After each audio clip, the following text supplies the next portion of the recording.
दर्शकबिन नमस्कार, स्वागत छ यहाँहरूलाई विशेष बहसमा। विशेष बहस हामी निरन्तर चाहिँ आज पनि उपस्थित भइसकेका छौँ तपाईहरूसँग विशेष फरक विषयको साथमा, फरक व्यक्तित्वहरूको साथमा। दर्शकबिन, कोभिड-19 को प्रकोप चलिरहेकै छ र सारा संसार यसबाट नै प्रभावित छ र अहिलेको विषम परिस्थितिमा सम्पूर्ण देशमा तथा विदेशमा रहने सम्पूर्ण नेपाली दाजुभाइ तथा दिदीबहिनीहरूमा तपाईहरू सुरक्षित रहनुहुनेछ भन्ने हाम्रो विश्वास पनि रहेको छ। सुरक्षित रहेर बसिदिनु हुन र सरकारले आह्वान गरेको लकडाउनलाई पालना गरिदिनु हुन हामी हाम्रो तर्फबाट तपाईहरूलाई अनुरोध पनि गर्दछौँ। कोभिड-19 को प्रभावले विश्व स्तरमा नै हरेक क्षेत्रमा प्रभावित पारेको छ र यसबाट नेपाल पनि विभिन्न क्षेत्रमा एकदमै ग्रसित छ। नेपाल पनि यसबाट अछुतो रहन सकेको छैन। धेरै क्षेत्रहरू यसबाट प्रभावित भएर यस्तो एउटा क्षेत्र पनि जहाँ सरकारको लगानी र अन्य धेरै ठुला कुराहरूलाई भौतिक निर्माणदेखि लिएर आयोजनाका प्रतियोगिता आयोजनाका कुराहरूलाई लिएर धेरै कुराहरूमा एकदमै व्यापक गतिविधिहरू भइरहने क्षेत्र खेलकुद क्षेत्र पनि यसबाट नराम्ररी प्रभावित बनेको छ। विशेष गरी इन्टरनेसनल सिनारियोमा हेर्नुपर्दा केही फुटबलका लिगहरू सुरुवात भइसके पनि अहिले पनि खेलकुदको सम्पूर्ण रूपमा खेलकुद गतिविधिहरू सुरु हुन सकिरहेका छैनन्। नेपाली खेलकुद क्षेत्र पनि अहिले बन्द अवस्थामा रहेको छ। हाम्रा खेलाडी, प्रशिक्षक, यसैगरी पदाधिकारीज्यूहरू पनि अहिले रेस्टमा हुनुहुन्छ या भनौँ आफ्नो घरमा बसेर सरकारले आह्वान गरेको लकडाउनको पालना गरिरहनु भएको छ र विभिन्न सुरक्षाका प्रोटोकलहरू अपनाउँदै आफूलाई सुरक्षित पनि राखिराख्नु भएको छ। नेपाली खेलकुद क्षेत्र समग्रमा अहिले ठप्प अवस्थामा रहँदा फेरि कहिलेबाट सुचारू हुन्छ भन्ने कुराहरूको गाइडलाइन्स अहिलेसम्म राष्ट्रिय खेलकुद परिषद, यसैगरी युवा तथा खेलकुद मन्त्रालय र स्वास्थ्य मन्त्रालयले पनि त्यसको योजनाहरू, त्यसको गृह कार्य गर्न सकिरहेको अवस्था छैन। खेलकुद क्षेत्र यसै भन्न सकिने अवस्थामा छैन, कहिलेदेखि फर्किँदैछ। तर विशेष गरी मैदानमा खेलकुद क्षेत्र थप्पै छ त्यो हेर्दा र यसै बिचमा पनि नेपाली फुटबल निकायको सर्वोच्च निकाय, नेपाली फुटबलको सर्वोच्च निकाय एन्फामा पनि केही धेरै उतार चढावहरू देखेका छन्, धेरै घटनाक्रमहरू भइरहेका छन् यो बिचमा। हुन त नेपालले आफ्नो होम स्टेडियममा यही असोज महिनाभित्रै पनि विश्वकप छनौटका खेलहरू खेलिसक्नुपर्ने तालिका पनि राखेको छ। यसको प्रस्ताव पनि अगाडि सारिएको छ र नेपाली फुटबल टिमको पनि ट्रेनिङको विषयमा लिएर पनि अहिलेसम्म कुनै पनि ठोस त्यस्तो डिसिजन लिन सकिरहेको छैन, निर्णय लिन सकिरहेको छैन एन्फाले। र कहिलेदेखि हामी नेपाली राष्ट्रिय फुटबल टोली हाम्रो मैदानमा प्रशिक्षणमा जानेछ र कहिलेदेखि उक्त प्रशिक्षणलाई हामीले हेर्न पाउनेछौँ र विश्वकप छनौटमा हाम्रो खेल्ने प्रशिक्षणको आधार के हुन सक्छ भन्ने कुराहरू हामी समर्थकहरूले पनि अहिले थाहा पाउन सकिरहेका छैनौँ। एन्फाले भने धेरै ठाउँमा रिक्वेस्ट गरिरहेको स्वास्थ्य मन्त्रालयदेखि युवा तथा खेलकुद मन्त्रालय र राष्ट्रिय खेलकुद परिषदसम्म पनि उहाँहरूलाई रिक्वेस्ट गरिरहेको कुराहरू सुन्नमा आएको छ। तर उहाँहरूले पनि अहिलेसम्म कुनै फिक्स डेट पनि दिन सकिरहनु भएको छैन। र यो बिचमा एन्फाभित्र भने अलिकति विवादहरू पनि देखिए धेरै नै, र त्यस्ता केही विवादका छेडहरूले नेपाली फुटबल राजनीतिलाई फेरि पनि एकपटक हाम्रो अझ भनौँ परम्परागत फुटबल राजनीतिलाई फेरि एकचोटि सतहमा ल्याएको छ। एन्फाको विवाद केन्द्रदेखि सतहसम्म पुग्दा स्थानीय निकायसम्म पनि यसको प्रत्यक्ष असर परेको छ। तसर्थ यसको विषयमा अहिले जुन विश्वकप छनौटको अगाडि एन्फाको यो अलिकति यो व्यवहारले चाहिँ खेलाडी, प्रशिक्षक लगायत हाम्रो फुटबल समर्थकहरू माझमा पनि अलिकति राम्रो सन्देश पनि दिएको छैन। एकचोटि आफ्नो ठुलो स्टेडियममा, आफ्नो होम स्टेडियममा 2015 पछि खेल्नुपर्ने प्रेसर नेपाली टिमलाई रहेको छ र अहिलेसम्म ट्रेनिङको पनि उनीहरूलाई अलि त्यस्तो फिक्स डेट पनि दिएको छैन। यसर्थ एन्फाले अहिले विभिन्न के कस्ता कार्यक्रमहरू गरिरहेको छ, के गरिरहेको छ, कुन गतिविधिहरू गरिरहेको छ भन्ने कुराहरू विभिन्न हामी सोसल साइट्सहरू मार्फत, विभिन्न न्युज मिडियाहरू मार्फत हामी तपाईँहरूसँग देख्दै पनि आइरहेका छौँ। र आज हामी नेपाली फुटबलको विकासको अवधारणा र एन्फाको गतिविधिहरूले पछिल्लो समयमा दिन खोजेको सन्देशहरू र यसले पार्ने प्रत्यक्ष प्रभावका विषयमा आज हामी बहस गर्न गइरहेका छौँ। आजको बहसमा हामीसँग आज अतिथिको रूपमा जोडिनु हुनेछ एन्फाका मानार्थ अध्यक्ष श्री टासी गले सर, यसै गरी हामीसँग एन्फा उपाध्यक्ष शिक्षित पराजुली सर हुनुहुनेछ र यसै गरी खेलकुद विश्लेषक र हाम्रो खेलकुद .com का सम्पादक प्रकाश तेमिलसेनाज्यू पनि हुनुहुनेछ र यसै गरी हामीसँग हुनुहुनेछ पूर्व एन्फा पदाधिकारी, अहिले भने फुटबललाई नजिकबाट बुझिरहनुभएका नवीन पाण्डे सर पनि आज हामीसँग जोडिनु हुनेछ। आउनु सर्वप्रथम म कार्यक्रममा उहाँहरू सबैजनालाई स्वागत गर्न गइरहेको छु। हेलो हजुर सर, सरहरूलाई स्वागत छ सम्पूर्णलाई। हजुर हेमराजी धन्यवाद। नमस्ते, धन्यवाद। सर्वप्रथम त म टासी सरबाट नै सुरुवात गर्न चाहन्छु। विशेष गरी अब कमब्याक पनि भएको छ एन्फामा हजुरको, होइन? एकदमै त्यसको लागि तपाईँलाई सफलता कार्यकालको लागि शुभकामना पनि दिन चाहन्छौँ। विशेष गरी अब कोरोना भाइरसबाट नै सुरु गरौँ, लकडाउन कसरी बिताइराख्नु भएको छ, सरको अनुभव कस्तो रह्यो यो लकडाउन अवधिभरि? सबैजनालाई नमस्कार। सर्वप्रथम त यो लकडाउनले अब विश्वभरि नै जुन लकडाउनको घरमा बस्ने भन्ने जुन अभियान चलाएको छ त्यसमा हामी फ्यामिली धेरै वर्षपछि फ्यामिली यसरी नै ग्यादरिङ भनौँ न, ग्यादरिङ गरेर लङ टर्म घरमा बस्नु पाए एक किसिमको राम्रो जस्तो पनि लाग्छ। र अहिले लकडाउन खोलिसकेपछि मैले गल्फको खेलको तर्फबाट भनेर गल्फको खेलाडीहरू अहिले बोलाएर क्वारेन्टाइनमा राखेको छु र एक हप्तापछि हामी PCR टेस्ट गरेर ट्रेनिङमा लाने भनेर सोचिरहेको छु। हजुर, अब म उपाध्यक्ष सरलाई पनि जोड्न चाहन्छु, शिक्षित पराजी सरलाई। कस्तो छ सर, हजुरको लकडाउन अनुभव कस्तो रह्यो? समग्रमा कोभिड-19 को प्रभावले आफूलाई कसरी सुरक्षित राख्नुभयो, अलिकति अनुभव सुनाइदिनुहोस् न। अब यो तपाईको फुटबलमा लाग्दा हाम्रो खेलाडीहरूलाई प्लस यस कोभिड-19 मा प्रभावित भएका व्यक्तिहरूलाई राहत बाँड्ने काम र पब्लिकलाई राहत बाँडेर जुन हाम्रो आफ्नो क्षेत्र छ त्यसमा राहत बाँड्दाखेरि नै हाम्रो समय चाहिँ त्यसरी नै व्यतीत भयो यो लकडाउनको अवधि। र लकडाउनमा जुन गर्नुपर्ने कुराहरू थियो धेरै त्यसका वातावरण पनि थिएनन्, ती वातावरण सम्भव भएका कुराहरूसम्म गरियो र विशेष गरेर खेलाडीसँग यस हाम्रो एन्फासँग आबद्ध व्यक्तिहरूको समस्यालाई नै निराकरण गर्नेतिर लागि भन्नुपर्छ। हजुर, अब म प्रकाश सरसँग जान चाहन्छु। हाम्रो खेलकुद.com का सम्पादक पनि हुनुहुन्छ र विशेष गरी तपाईँले अहिले पछिल्लो समय कोभिड-19 को प्रभावमै पनि धेरै मिडिया भएको नाताले पनि अलिकति कामहरू गरिराख्नुपर्ने एउटा प्रेसर, एउटा जिम्मेवारी पनि छ भनौँ, र सँगसँगै आफूलाई सुरक्षित राख्नुपर्ने एउटा त्यो पनि जिम्मेवारी छ। कसरी मिलाउनु भयो सबै दुईटै कुरालाई? अब यस्तो हो, अब अहिले खेलकुदको गतिविधि ठप्प भएको हिसाबले चाहिँ हामीले फिल्डमा त्यति निस्किनु परिस्थिति छैन। म चाहिँ अत्यावश्यक काम बाहेक त्यति बाहिर निस्केको छैन, घरमै छु र अब घरमै बसेर जति सम्भव छ खेलकुदको अब एउटा अनलाइन पोर्टल चलाएको कारणले गर्दाखेरि सकेसम्म हाम्रो पाठकहरूलाई, श्रोताहरूलाई चाहिँ आफ्नो उहाँको एउटा भनौँ न हामीले आफ्नो जिम्मेवारी निर्वाह गर्ने क्रममा त्यो जसरी हामी काम गरिरहेका थियौँ घरमा रहेर पनि हामीले त्यसरी नै काम गर्ने प्रयास गरिरहेका छौँ। अब यो बिचमा पनि लकडाउनको बिचमा पनि फुटबल एक हिसाबले भन्यो भने तपाईँको चाहिँ मैदान बाहिर भए पनि अलिकति सक्रिय जस्तै देखिया छ। अरू त्यो समाचारलाई सम्प्रेषण गर्ने काम गरि नै रहेका छौँ र त्योभन्दा बढी चाहिँ हामीले एकचोटि यो अहिले लकडाउनको अवधिमा सकेसम्म बढीभन्दा बढी खेलाडीहरूलाई, खेल पदाधिकारीहरूलाई र खेलकुदसँग सरकार राख्ने व्यक्तित्वहरूलाई चाहिँ पाठकहरू, दर्शकहरू माझ पुर्याउने सामान्य हिसाबले नै बितेको छ भन्नु पर्यो। अब त्यस्तो खास विशेष चाहिँ केही पनि छैन। हजुर, अब यो अवस्थामा हामीले गर्न सक्ने भनेकै यही हो र खेलकुदको अलिकति ठप्प रहँदा हामीले चाहिँ हामीले इन्टरनेसनल फुटबलहरू हेर्न नपाएर, आफ्नो डोमेस्टिक म्याचेसहरू हेर्न नपाएर चाहिँ अलिकति मिस पनि भइरहेको थियो। केही हदसम्म इन्टरनेसनल लिगहरू फेरि रिटर्न पनि भएको छ, यसमा खुसी हुन सक्छौँ हामी। तर अहिले विशेष गरी एउटा कुराहरू पनि आइरहेको छ, एन्फाले पनि अब आफ्नो स्थगित लिगहरू चाहिँ सुरुवात गर्नु पर्यो, खालि रङ्गशालामै खेलाएर भए पनि सुरुवात गर्नु पर्यो भन्ने कुराहरू आइरहेको छ। प्रकाश सरलाई यो निर्णय चाहिँ कस्तो लाग्छ? मलाई चाहिँ के लाग्छ भने जसरी युरोपमा फुटबलहरू फर्केको छ त्यसै गरी नेपालले फुटबल फर्काइहाल्ने स्थिति अहिले चाहिँ म देख्दिनँ। जति जो प्रिकसन अप्नाउनु पर्ने हुन्छ त्यो विषयमा चाहिँ हामी त्यति मलाई जहाँसम्म लाग्छ तयार छौँ। नेपाल सरकार भनौँ, राष्ट्रिय खेलकुद परिषद भनौँ, त्यति तयार छ जस्तो मैले चाहिँ मानेको छैन। जबसम्म हामी स्वास्थ्यका हिसाबले एउटा सतर्कता अप्नाउन सक्दैनौँ, हामी त्यो प्रिकसन अप्नाउन सक्दैनौँ भने हतारिएर मात्रै तपाईँको चाहिँ मासलाई कम्तीमा अहिले चाहिँ कि त गर्दाखेरि पनि, गेम गर्दाखेरि पनि तपाईँले चाहिँ खाली रङ्गशालामा गर्नुपर्ने कन्डिसन छ। त्यसका लागि हामी तयार छौँ त र सबै खेल कम्तीमा दर्शकहरूलाई दिने हो भने त त्यहाँ प्रत्यक्ष प्रसारणको कुरा पनि आउला। अब एनटिभीसँग तपाईँको सम्झौता कुन लेभलको छ? वर्षमा 30 वटा म्याच मात्रै तपाईँले प्रत्यक्ष प्रसारण गर्ने भनेपछि त्यो भन्दा बढीको म्याच कसरी गर्ने भन्ने कुराहरू पनि आउन सक्छन्। र अहिले लोकल फुटबल भनेको चाहिँ तपाईँको लिग यो वर्ष अब सुरु हुने टाइम भएको छैन, उहाँहरूको सेड्युल अनुसार हेर्ने हो भने पनि रोकिएको त्यो बी डिभिजनको कुराहरू मात्रै हो। मलाई लाग्छ अहिले त्यसरी हतारिएर फुटबल गरिहाल्नु पर्ने भन्ने मलाई लाग्दैन। अब नेसनल टिमको तयारीको बारेमा उहाँहरूले तयारी गर्ने भनेर सरकारसँग अनुमति मागिराख्नु पर्छ, त्यो हिसाबले त्यही नै ठिकै होला जस्तो लाग्छ मलाई। अहिले चाहिँ धेरै हतारिएर खेलाडीहरूकै स्वास्थ्यमा असर पर्ने गरी चाहिँ सुरु गर्नु त्यति उपयुक्त हुन्न कि भन्ने लाग्छ मलाई चाहिँ।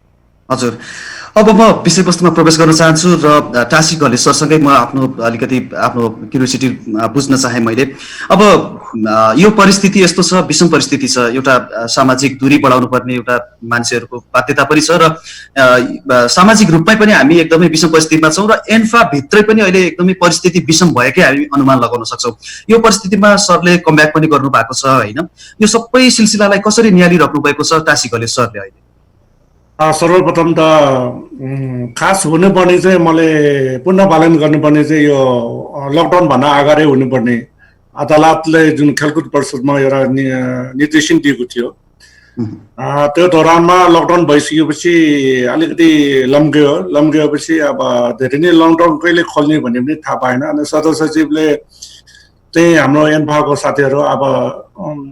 साथीहरूसँग कुरा गरेर करिब अदालतबाट आएको 3 महिनापछि चाहिँ एन्फासँग कुरा गरेर हामी मिलोमितोमा चाहिँ खेलकुद परिषदको सदस्य सचिवले चाहिँ गरेर सबै हामी फुटबलमा एन्फामा जति पनि विवाद भइरहेको चिजमा चाहिँ एकजुट हुनुपर्छ भन्ने जुन सदस्य सचिवले फुटबल मात्रै होइन अब कराते ताइक्वान्डो विभिन्न सङ्घमा जुन विवाद आएको चिज चाहिँ सदस्य सचिवले एउटा उसको मोडालिटी भनौँ सबैले चाहिँ एकजुट बनाएर लान्छु भन्ने खालको चाहिँ उहाँले बोल गरेर अहिले लकडाउन बेलामा पनि मैले जुन मान्यता अध्यक्षमा फिर्ता बोलाउनु भएकोमा म अहिले उपाध्यक्ष शिक्षित जो लगायत सम्पूर्ण कार्य समितिले म धन्यवाद दिन चाहन्छु।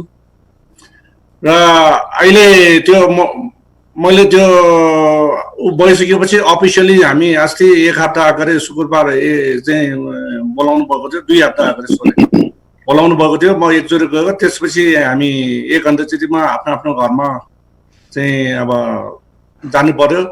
र भोलि आजको 3 बजे म उपेन्द्रमान सिंहसँग एकचोटि छलफल गर्ने चाहिँ म जान्दैछु एन्फामा विषयमा के रहेछ, युथ डेभलपमेन्टमा के भइरहेछ अरू एन्फाको बारेमा जानकारी लिनुको लागि। हेरौँ अब आखिर प्रकाश सरले भने जस्तो हामी अलिकति आधीले नै पर्दैन जस्तो लाग्छ, किनकि यो भोलि के भइहाल्यो भने चाहिँ यो रङ्गशालामा दर्शकहरू रोक्न नसकेर आएर महामारी फैलिहाल्यो भने चाहिँ अब भोलि हामीले ब्लेम आउँछ। त्यो कारणले गर्दा अलिकति त्यो गेमहरू चाहिँ सक्दो अलिकति टाढा नै राख्नुपर्छ जस्तो लाग्छ। तर ट्रेनिङको कुरामा चाहिँ अहिलेदेखि नै ट्रेनिङ गरेन भने फेरि खेलाडीहरू पछि गाह्रो हुन्छ, फिजिकली कमब्याक गाह्रो, मेन्टली पनि गाह्रो हुन्छ। त्यसो भएर मेरो सुझाव के हो भने ट्रेनिङ चाहिँ जसरी भए पनि यो एउटा क्वारेन्टाइनमा राखे जस्तो PCR टेस्ट गरेर ट्रेनिङ चाहिँ गर्नुपर्छ जस्तो लाग्छ। हजुर, म शिक्षित सरसँग पनि बुझ्न चाहन्छु, तपाईँ आफै एन्फा पदाधिकारीको अहिले नेतृत्वमा आफै एउटा पदाधिकारी पनि हुनुहुन्छ, उपाध्यक्ष पनि हुनुहुन्छ। अहिलेको यो सम्पूर्ण गतिविधिहरूको तपाईँहरूलाई धेरै कुराहरू थाहा नै छ। यो सम्पूर्ण सिलसिलालाई बुझ्नु पर्दा चाहिँ तपाईँलाई कस्तो लागिरहेको छ? एन्फाभित्र असन्तुष्ट पक्ष पनि छ र त्यसलाई एउटा आफ्नो मार्गमा ल्याउनको लागि अहिले अध्यक्षज्यूबाट पनि धेरै प्रयासहरू पनि नभएका होइनन्, भइरहेका छन्। तर तपाईँहरूको जिम्मेवारी क्षेत्रभित्र कतिको पर्छ यो कुरा आफ्नो असन्तुष्ट पक्षलाई सन्तुष्ट बनाएर फुटबल विकासमा अगाडि लाग्नुका लागि? शिक्षित सर। धन्यवाद। कोभिड-19 को कारणले धेरै सम्पर्कविहीन भएका छन्। खालि एउटा सञ्चार माध्यमबाट र सूचनाको माध्यमबाट मात्र सबैसँग गफ भइरहेको अवस्था छ। त्यतिको भेटघाट र हाम्रो एन्फामा ग्यादरिङ हुने जस्तो त्यस्ता कुराहरू पनि नभएको भएर भित्र जुन कुराहरू छ असन्तुष्ट पक्ष भनौँ या जुन एन्फाको क्रियाकलापहरू कार्यशैली मन नपराउने साथीहरू के चाहिँ नि एन्फा भित्रै एन्फा बैठकमा बसेर ती समस्याहरूलाई समाधान गर्नेतिर उद्गृत हुन्छन् र सबैलाई समेटेर यो फुटबल विकासको लागि कुनै एउटा पक्षले मात्र फुटबल विकास गर्न सक्दैन। त्यसको लागि जति पनि फुटबलका प्रेमीहरू छन्, फुटबलका सपोर्टरहरू छन्, हाम्रो खेलाडीहरू छन् र हाम्रो जुन कार्य समितिमा बसेका र नबसेका साथीहरू सबैको सम्मिश्रण नै यो फुटबलको विकास हो भन्ने मलाई लाग्छ। त्यसकै बावजुद अब विभिन्न तहबाट कुरा गर्ने सम्झौता कुनै पनि बिग्रेका कुराहरूलाई छन् भने त्यसरी कसरी सम्हाल्न सकिन्छ ती विषयमा गहन छलफल गरेर अगाडि बढ्दा राम्रो हुन्छ भन्ने आशय मैले सबै साथीहरूलाई र सबै हाम्रा पदाधिकारीहरूलाई मैले दिएको छु। अब मेन कुरो भनेको कस्तो छ भने वितृष्णा आउनु त्यत्तिकै राम्रो होइन, बरु त्यसलाई कसरी समाधान गर्न सकिन्छ भनेर सबै एकजुट भएर लागेको खण्डमा अवश्य पनि फुटबलले चाहिँ नि हड्को मार्ग छ, तर सबैको साथ मिलेको खण्डमा। अब धेरै समस्याहरू छन्, ती समस्यालाई कसरी समाधान गर्ने भन्ने कुराहरू त आफ्नो ठाउँमा छँदैछ। जसरी अहिले यो कोभिड-19 को कारणले फुटबल खेल ठप्प भइरहेको छ, फिफाको गाइडलाइन एकतिरको छ, हामी नेपाल सरकारलाई पनि मान्नुपर्छ। भोलि केही प्रकोप आइदिइहाल्यो भने यसको जिम्मेवारी नेपाल सरकारले र हामीले लिनुपर्ने बाध्य हुन्छ। त्यसैले गेम खेलाउनु मात्र ठुलो कुरा होइन, ती गेम खेलाउनुभन्दा पहिला कसरी प्रिकसन लिने र कुन कुन फिफाको गाइडलाइन र फुटबल एएफसी को गाइडलाइन अनुसार र नेपाल सरकारको गाइडलाइन अनुसार चल्नुपर्ने बाध्यता भएकोले पत्राचारहरू पनि भइसकेका छन्। अब डेडलाइनहरू उहाँले कसरी गर्ने भन्ने कुराहरू त्यो डेडलाइन दिनुहुन्छ। फिफाले अब जस्तै ट्रेनिङ गर्दाखेरि जम्मा 10 जना राख्नुहोस्, 10 जना भन्दा ट्रेनिङ नगराउनुहोस् भन्छ। हाफ ग्राउन्डमा गराए पनि 10 जना, यता हाफ ग्राउन्डमा 10 जना, त्यसरी ट्रेनिङ गराउनुहोस्। अनि पिसिआर एक हप्तामा पिसिआर टेस्ट गर्नुहोस्। क्वारेन्टाइनको जुन राख्ने ठाउँ छ आफ्नो हाम्रो होस्टेल होस् अथवा कुनै होटलमा राखेर भए पनि सबै कुराहरू निगरानी गर्नुपर्ने बाध्यता छ। फेरि यसले हामी फुटबल मात्र गराउँ भन्दाखेरि यो फुटबल त 2 महिनापछि पनि हुन सक्छ, तर त्यसबाट इफेक्टेड भइयो भने यसको समस्याको समाधान गर्न धेरै जटिल हुन्छ जस्तो लाग्छ। त्यसैले हामी सबै कुराहरू मिलाएर फुटबललाई अगाडि बढाउँछन् र जुन पनि अहिले एन्फामा र बाहिरिनु भएका साथीहरू, एन्फामा तृष्णा जाग्नु भएका साथीहरूलाई पनि हामीले एउटा सल्लाहको माध्यमबाट एकजुट बनाउनु जरुरी छ भन्ने मैले महसुस गरेको छु। हुन्छ, यसमा चाहिँ विशेष गरी हाम्रो खेलकुद पत्रकारिताले कसरी बुझिरहेको छ, कुन रूपमा यसलाई अध्ययन गरिरहेको छ यो सिलसिलालाई म प्रकाश सरसँग एकैछिन बुझ्नेछु। त्योभन्दा पहिला हाम्रो नवीन सर पनि आउनु भएको छ कार्यक्रममा, म उहाँलाई पनि स्वागत गर्न गएको छु। नवीन सर, स्वागत छ हजुरलाई। धन्यवाद, नमस्कार सबैजनालाई। हजुर आरामै हुनुहुन्छ सर? एकदमै राम्रो छ हजुर। अब विशेष गरी आज हाम्रो तपाईलाई जानकारी नै छ, हाम्रो विषयवस्तु आज एन्फा भित्रको अहिले देखिएको विवाद सतहमा आइसकेको छ र यो विवादको प्रमुख कारण के हुन सक्छ? असन्तुष्ट पछि जुन क्षेत्रमा पनि हुन्छ, तर सँगै विकासको बाटोमा हिँड्दाखेरि सँगै अगाडि बढेर समाजदारीहरूलाई हामीले परास्त गर्नुपर्ने ठाउँमा यो विवाद त झनै चुलिँदै गइरहेको छ। यसलाई तपाईले चाहिँ कसरी व्याख्या गर्नुहुन्छ, एउटा आम समर्थकको दृष्टिकोणले र फुटबललाई बुझेको व्यक्तिको दृष्टिकोणले? अब यसलाई त समाधान त अब अवश्य पनि भइहाल्छ एउटा समय अनुसार। एउटा जुन चाहिँ प्रब्लमको पनि आइडेन्टिफिकेसन भएपछि नै समस्या समाधान हुने हो। तर अब अहिले चाहिँ मैले बुझेको के छ भने मान्छेहरूले रियल समस्या के हो र यसलाई चाहिँ रियलाइजेसन गर्ने बाटोतिर नगएको देखिन्छ। त्यस कारणले अब यसलाई चाहिँ अझ अब जुन चाहिँ नि फुटबल चलाउनलाई जिम्मेवार व्यक्तिहरू बस्नु भएको छ, उहाँहरूले चाहिँ नि आफूले के प्लान छ, हाम्रो चाहिँ फुटबल, नेपाली फुटबलको हाम्रो एन्फाको उद्देश्य के हो, कहाँ पुग्न चाहन्छौँ र त्यो चाहिँ पुग्न खोजेको बाटोमा चाहिँ नि हामी लागिरहेको छ कि छैनौँ भन्ने कुरा चाहिँ नि स्पष्ट गर्यो भने यो समस्याको समाधान आफै नै हुन्छ। यसमा समाधान खोजेर हेरिरहनु पर्ने होइन कि आफूले गरेको बाटो, आफूले खोजेको लक्ष्य अनुसार चाहिँ नि चलेको छ कि छैन भनेर आम जनता र नेपाली फुटबल प्रेमी तथा फुटबल खेलाडी, फुटबल फ्यानहरूलाई विश्वस्त गर्न सक्नु पर्यो। तर त्यो बाटोमा आफू छैन भने त अवश्य पनि समस्या हुन्छ र त्यसलाई चाहिँ नि रियलाइज गर्नु पर्यो। अनि त्यो रियलाइज गरेपछि अनि बल्ल समाधानतिर लागिसकिन्छ मेरो विचार। र प्रकाश सर, मैले सुरुमै पनि भनेको थिएँ परम्परागत फुटबल राजनीति भनेर मैले अलिकति त्यसलाई समराइज गरेको थिएँ। प्रकाश सरलाई यो सेन्टेन्स मैले भन्दाखेरि कतिको जायज लाग्दा, परम्परागत फुटबल राजनीति र हाम्रो त्यो परम्परा अझै पनि नबदलिनुको कारण के हुन सक्छ? नेपाली फुटबललाई तपाईले धेरै नै अध्ययन गर्नु भएको छ, अहिलेको यो परिस्थिति कुन आधारमा यो निर्माण भएको, कुन तरिकाले यो आएको यो सतहमा भन्नुहोस् त सर। मलाई चाहिँ के लाग्छ भने तपाईँले अलिकति आफै पनि भन्नुभयो कि नेपालको फुटबलको इतिहासको कुरा गर्नुहुन्छ भने नेपालको फुटबल विवाद रहित चाहिँ एकदमै कमै मात्र देख्न पाउँछौँ हामीले। नेतृत्वको विवाद भनेको लगातार रूपमा कहीँ न कहीँ भइ नै रहेको देख्छौँ हामी। फरक फरक समयमा फरक फरक विषयलाई लिएर नेतृत्वमा विवाद भएको हामी देख्छौँ। तर के छ भने अब व्यक्तिगत स्वार्थहरू पनि काहीँ न काहीँ जोडिन्छ, विवादमा व्यक्तिगत स्वार्थहरू पनि काहीँ न काहीँ जोडिन्छन्।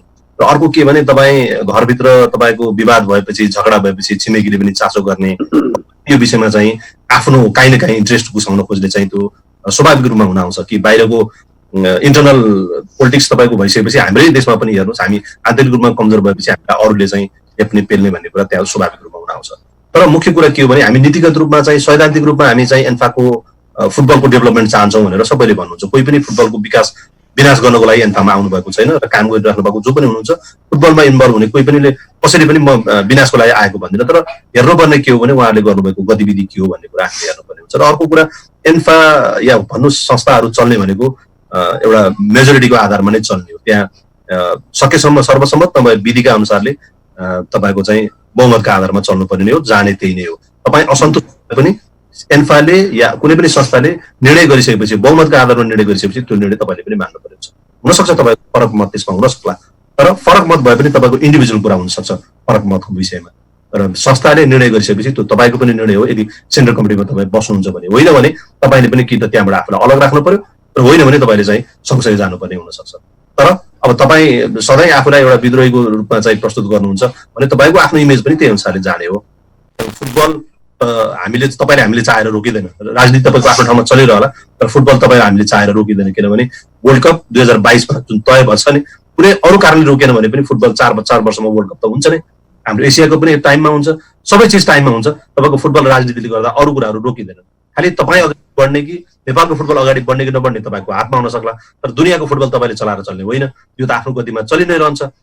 खालि तपाईँको इन्ट्रेस्ट कहाँनिर छ, तपाईँ कहाँनिर हुनुहुन्छ भन्ने कुरा चाहिँ अहिलेको जमानामा कसैले कसैलाई भनिराख्नै पर्दैन। तपाईँको गतिविधिले, तपाईँको बोलीले, तपाईँले सामाजिक सञ्जालमा राख्ने चिजहरूले पनि तपाईँ कहाँ हुनुहुन्छ, तपाईँले कहाँ स्ट्यान्ड गर्नुहुन्छ, तपाईँ कुन ठाउँमा बोल्नु, तपाईँले बोलेको के अर्थ छ सबैले बुझ्छन्। यो प्रश्न छ। अहिले कसैलाई लुगाइराख्ने परिस्थिति छैन। खालि यति हो, एन्फाको संस्थागत गोपनीयताको कुराहरू चाहिँ अब धेरै देखिएन। हामी सतहमा आइसकेको छ। एउटा पक्ष विपक्ष भनेर तपाईँको सामाजिक सञ्जालमा एन्फाका जिम्मेवार व्यक्तिहरूले सामाजिक सञ्जालमा आफ्नो कुराहरू अभिव्यक्त गर्नुहुन्छ भने त्यसको तरङ्ग तलसम्म फुटबलसँग सरोकार राख्ने सबैतिर पर्छ, अनि अरूलाई पनि चासो बढ्ने हुन्छ। अनि हेर्नुहोस्, तपाईँ अहिले पनि फिडब्याकहरू हेर्नुहुन्छ भने अत्याधिक मान्छेहरूको एन्फाप्रति नेगेटिभ मात्रै धारणा पाइन्छ। कति खुसी लाग्दो विषय होला, तर हामी एउटा फुटबल राम्रो होस् भन्ने चाहनेका लागि मलाई लाग्छ यो राम्रो कुरा होइन। संस्थाको एउटा मर्यादालाई पनि ख्याल गर्नुपर्छ सबैले। कम्तीमा त्यहाँ बस्नेहरूले, बाहिर बस्नेहरू त्यो सुविधा होला, आलोचना गर्ने सुविधा पनि होला, त्यो मूल्याङ्कन गर्ने सुविधा पनि रहन्छ। तर भित्र बस्नेहरूले चाहिँ कम्तीमा अरूलाई तपाईँको चाहिँ अरूको मूल्याङ्कन गर्नु अगाडि आफू पनि कहाँनिर छु भनेर कुरा चाहिँ हेर्नुपर्छ भन्ने मलाई लाग्छ।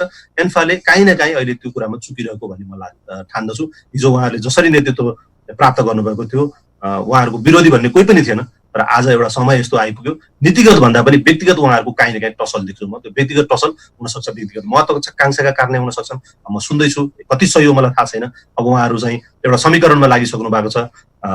नेतृत्व कसले लिने, नयाँ नेतृत्व ल्याउनलाई कसले बाहिरबाट भूमिका खेल्ने भन्ने दिशामा उहाँहरू लागिसक्नु भएको छ। त्यो कारणले अब तपाईँ 2 वर्षपछिको लागि नेतृत्वको लागि अहिले नै तपाईँ विवाद सुरु गरिसक्नु भएको यदि हो भने नेपाली फुटबलका लागि त्यो दुर्भाग्य हो। किनभने निर्वाचन भनेको तपाईँको 2-4 महिनाको तयारीले पनि तपाईँ निर्वाचन लड्न सक्नुहुन्छ, कम्तीमा हाम्रो जस्तो देशको हिसाबमा।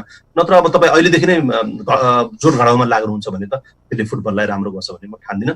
एन्फाले जे नीति लिए पनि त्यसको काहीँ न काहीँ यदि महत्वाकांक्षा तपाईँको बढी छ भने त्यसले असर गर्छ नै भन्ने म ठान्दछु।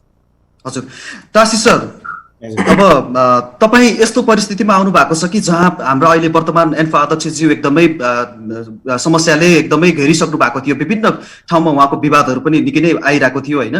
संसदसम्म पनि उहाँको विवादित बयानहरूको बारेमा चर्चा परिचर्चाहरू पनि भयो। यो बिचमा तपाईँको एन्फामा रिएन्ट्रीले धेरै नै अर्थ बोकेको हामी बाहिरबाट बुझ्ने, एन्फाको फुटबल राजनीतिलाई अझ नजिकबाट बुझ्नेहरूको आधारलाई भनाइलाई आधार मान्ने पनि तपाईँको यो रिएन्ट्रीले चाहिँ महत्त्वपूर्ण अर्थ राख्ने मानिन्छ। र यसमा तपाईँ कुनै बेला आफै पनि असन्तुष्ट रहँदै एन्फाको कार्ययोजनाहरू कार्यशैलीको विरोध गर्दै तपाईँ पनि हिँड्नु भएको थियो र बेला बेलामा अब यो धेरै नै ठुलो इस्यु पनि भइसकेको थियो। र फेरि पनि तपाईँको लगभग 16-17 महिनापछि रिएन्ट्रीले यस्तो परिस्थितिमा जहाँ तपाईँ पनि एकपटक असन्तुष्ट हुनुहुन्थ्यो, अहिले पनि त्यही पक्ष एउटा पक्ष असन्तुष्ट रहेको छ। यो बिचमा तपाईँको मानार्थ अध्यक्षको नाताले तपाईँको भूमिका के रहन सक्छ त यो विषयमा? हेर्नुहोस्, यो एन्फामा विवाद भनेको अहिले मात्रै होइन, 20 वर्ष अगाडिदेखि नै विवाद भइरहेछ होइन। किनभने यो एन्फाको जुन अहिले एकाडेमिक कम्प्लेक्स बनाएकोदेखि नै हामी विवादमा परेको थियो। जुन म त्यतिखेर जुन यो एन्फा कम्प्लेक्सको पूर्वाधारको म अध्यक्ष थियो, ललित कृष्ण महासचिव। हामी त्यो कम्प्लिट गरिसकेपछि एउटा गोल प्रोजेक्ट फिफाबाट गोल प्रोजेक्ट आइसकेपछि नेपालमा यही हो, जतिखेर पैसा आउँछ त्यो पैसा आएपछि सबैतिर विवाद हुन्छ। अब नेपालमा फुटबल मात्रै होइन, इभन सरकार पनि त्यही छ हेर्नुहोस्। अब सबै मान्छे एउटै हुँदैन होइन। अब हेरौँ, अब मानवता अध्यक्ष भने म जतिखेर जान्छु त्यो चाहिँ सबै पैसा आएर सबै चाहिँ सङ्घले चलाएको बेलामा म सिधै बुझेन भने म बाहिर जान्छु।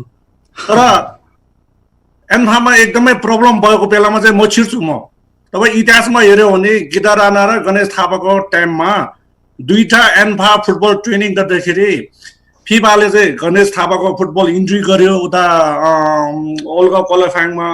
गिता राणाले नेपाल सरकारको चाहिँ टिमबाट यहाँ ट्रेनिङ गर्यो। दुईटा ट्रेनिङ गर्दाखेरि मैले यस्तो व्यक्ति हो कि म दुईटै टिम चाहिँ एक बनाएर मैले एउटा बागदादमा त्यो क्वालिफाइङमा म खेलाएर लिएर आएको मान्छे हो म है। आजको दिनमा पनि हो एन्फामा जुन अध्यक्षले जुन मैले सुरुमै भनेको, सुरुमै मैले कर्म शर्माले अध्यक्षले के भन्यो भने सुरुमै तपाईँ यसरी चाहिँ चल्यो भने, यसरी चल्यो भने सबै विरोध आउँछ, तपाईँ अदालतमा जानुपर्छ, मुद्दा हाल्छ तपाईँ, किनभने त्यो चिज त उसले नै सिकाएको हो नि सुरुमा। त्यसरी जान्छ। त्यसै कारणले हामी सबैले मिलाएर जानुपर्छ, यसरी गर्ने हुन्न भनेर म सुरुमै भनेको थियो, सुरुमा फर्स्ट मिटिङमै। हजुर। आज देखिहाल्यो, आज वरिष्ठ उपाध्यक्षदेखि लिएर अब भनौँ न जुन चित्त नबुझेको कति व्यक्तिहरू छ। तर म अहिले पनि म के भन्छु भने म राजनीतिक भन्दा पनि म एन्फामा जुन विवाद छ त्यसले चाहिँ कसरी समाधान हुन्छ, कसरी हुन्छ चाहिँ म चाहिँ प्राइस गर्छु है। र मैले जतिखेर पनि सहीले सही गलतले गलत भन्ने मान्छे म हो।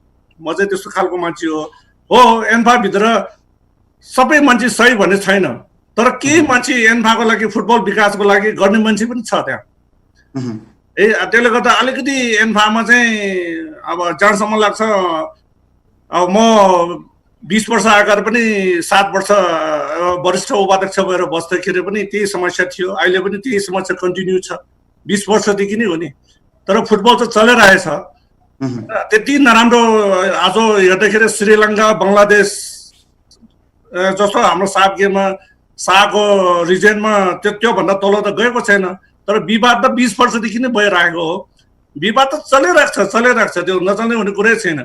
जबसम्म एउटा सरकारले नीति एउटा स्ट्रङ हुँदैन तबसम्म चाहिँ यो फिफाबाट र नेपाल सरकारको जुन चिज छ, एउटा नियम छ, जुन यो आर्थिक नियमावलीमै भनौँ न, अहिले सबभन्दा परेको आर्थिक नियमावलीमा फिफाले आफ्नो एउटा नियमावली राखेको छ, नेपाल सरकारको एउटा नियमावली राखेको छ। तर त्यो दुईटा चाहिँ एक नभएसम्म यो चलिरहेको छ। अब चलाइराख्यो भने झगडा मात्रै गरेर त भएन। र के मान्छे झगडा गर्दै जान्छ, के मान्छे चाहिँ फुटबल विकासतिर लाग्नु पर्यो। त्यस कारणले म अहिले मानवता अध्यक्ष भएको हुनाले मलाई अधिकार त छैन, मैले त्यहाँ गएर ओभररुल गर्ने यस्तो गर्ने अधिकार त छैन। तर के मैले अघि नै भने उबनमान सिंहले जुन ग्रास रुट सुरु गरिरहेछ, त्यो ग्रास रुटले सुरुले माथि कहाँ लाने त? भोलिको दिनमा 2 वर्षपछि, 3 वर्षपछि, 4 वर्षपछि हाम्रो राष्ट्र टिम कस्तो हुने हो? अहिलेदेखि नै मोडलिटी बनाएन भने त मैले जहाँसम्म लाग्छ अहिले 4-5 वर्षमा जुन हाम्रो नेसनल टिमको जुन देख्दाखेरि 2 वर्षपछि यति नै बस्नु हुन्थ्यो, 2 वर्षपछि हाम्रो राष्ट्र टिमै हुँदैन। त्यस कारणले चाहिँ म सकेसम्म मेरो प्रस्ताव भनेको नेपाली फुटबल 2 वर्षपछि, 3 वर्षपछि, 4 वर्षपछि, 10 वर्षपछि कहाँ पुग्ने हो, त्यो हिसाबमा अहिलेदेखि नै प्लान गरेर गएन भने चाहिँ हुँदैन। अब त्यहाँ विवाद पर्यो भने के हुन्छ भने कार्य समितिमा जुन मान्छेहरू बसिरहेको छ अहिले हाम्रो साथीहरू, त्यो फुटबल विकासको लागि सबैतिर फुटबल विकासतिर लाग्नुपर्ने। अब जुन चाहिँ विवादमा परेको व्यक्तिहरू चाहिँ विवादमा छ, तर फुटबल विकास गर्ने पनि त यो व्यक्तिहरू छ नि त। हजुर। त्यो भएको हुनाले चाहिँ म एउटा सजेसन म गएर चाहिँ के सजेसन दिन सक्छ, विवाद गर्दै गर्नुहोस् अर्को चुनाव नहुन्जेलसम्म। तर अहिले प्री प्लान चाहिँ हामीले गर्नु पर्यो कि हामी 7 वर्षपछि के हुने हो, 8 वर्षपछि के हुने हो, 10 वर्षपछि फुटबल के हुने हो, त्यो चिज चाहिँ नै प्लान बनाएर एक फुटबलमा लागेको जति पनि फुटबलमा माया गरेको साथीहरूसँग एउटा सल्लाह लिएर एउटा एन्फाभित्र 1-2 जनाले मात्रै निर्णय गर्ने होइन, सबैसँगै चाहिँ एउटा चाहिँ टिमसँग चाहिँ एउटा सुझाव लिएर 10 वर्षपछि हाम्रो फुटबल नेपाली फुटबल कसरी लाने भन्ने प्लान चाहिँ गर्यो भने चाहिँ जहाँसम्म लाग्छ विवाद हुँदै जान्छ तर फुटबल चाहिँ अगाडि बढाउन चाहिँ रोक्दैन विवाद सँगसँगै विकास पनि हुने भयो होइन त सर? तपाईँको भनाइ यही हो। मेरो मेरो प्राय चाहिँ त्यही हो, त्यो हुने पनि त्यही हो। अब 20 वर्षको हेर्दाखेरि पनि त्यही हो।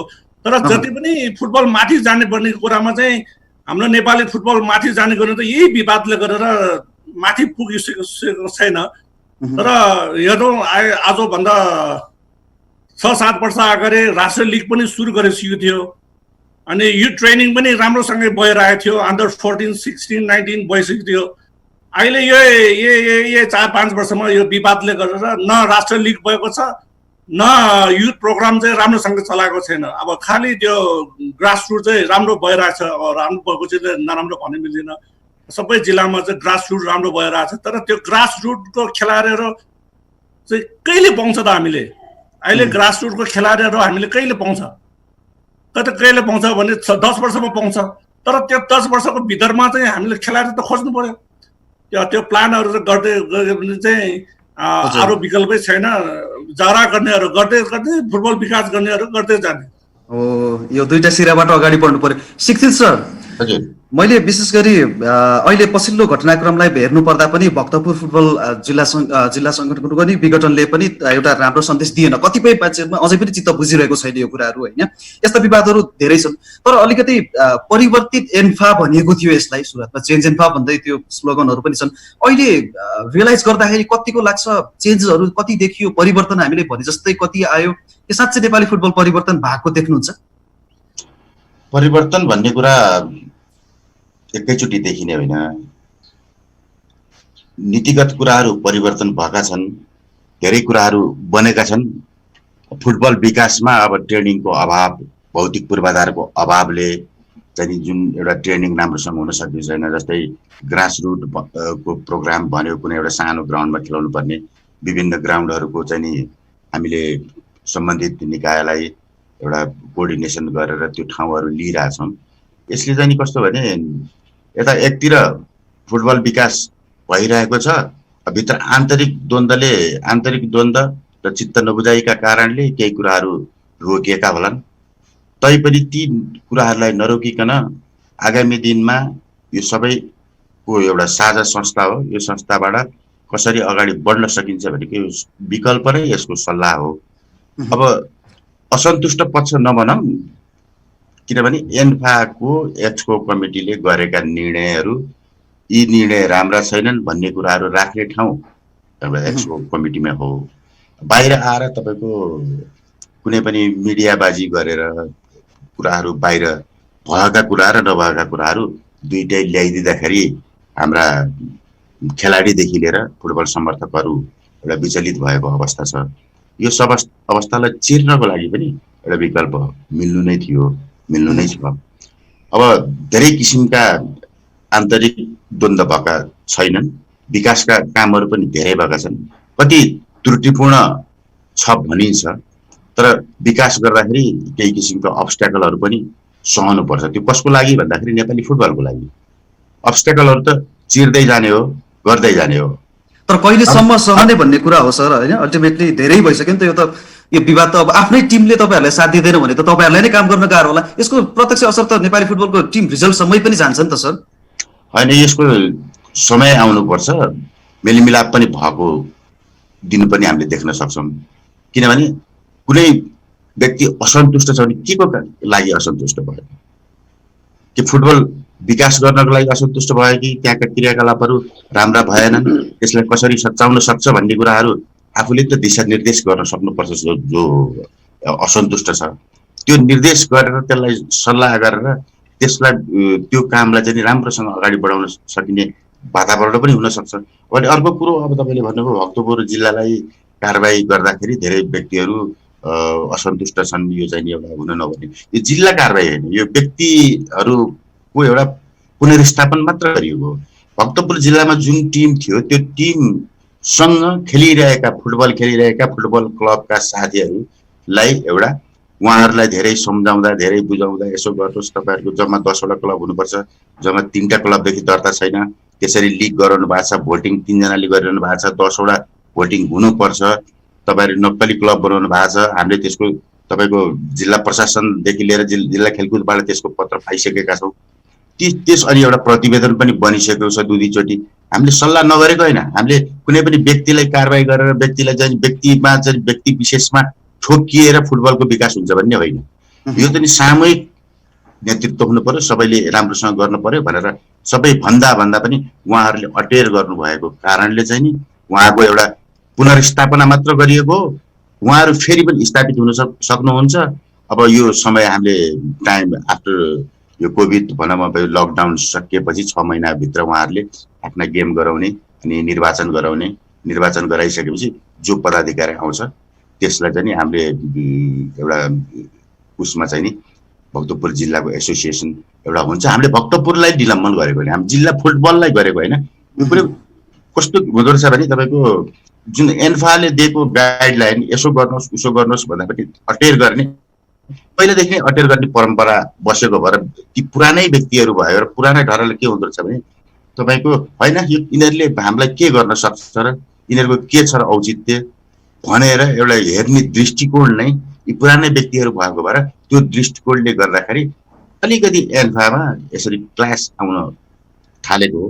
कसैको व्यक्तिगत स्वार्थ त म भन्दिनँ, त्यति स्वार्थी व्यक्तित्वहरू हाम्रो एन्फामा देखिएका छैनन्। तैपनि आफ्नो व्यक्तिगत नभए पनि सुनवाईबाट, तपाईँको सञ्चार माध्यमबाट, फेसबुकबाट पनि फेसबुकले पनि नकारात्मक असरहरू परिरहेका छन्। कसैलाई अब त्यो त यस्तो छ, सत्य जे हो त्यो कुरा त बाहिर आउँछ नै। अब मान्छेहरूले त्यही अहिलेको मिडियालाई नै हेरेर नै त जज गर्ने हो सर, होइन? त्यो कुराहरू त भित्र एउटा निर्णय के गर्नुहुन्छ, कस्तो प्लानहरू हुन्छ भन्ने त्यो योजनाहरू त बाहिर हामीले समाचार हेरेरै थाहा पाउने हो, होइन? समाचारले पनि अब त्यतिकै गलत लेख्ने कुरा त आएन, विवाद त छ सर, होइन? यसलाई त हामी स्वीकारौँ। अब म एकछिन नवीन सर कहाँ पुग्न चाहे। यो सम्पूर्ण जुन एन्फाको अहिले भर्खरै मात्र शिक्षित सरले पनि भन्नुभएको छ यो कुराहरू जिल्लाहरू अटेर छन्, होइन? एन्फाभित्र अलिकति स्वार्थ मान्छेहरूको हाबी छैन भन्ने जस्तो कुराहरू पनि गर्नुभएको छ र उहाँले फुटबल विकास गरौँ त हामी सबै भन्छौँ र यो अन्त्य गर्नुपर्छ विवादहरूको भन्ने हामी पनि गर्छौँ, तर गर्ने कसले सर? म यो कुरा बुझ्न सकिरहेको छैन। नवीन सर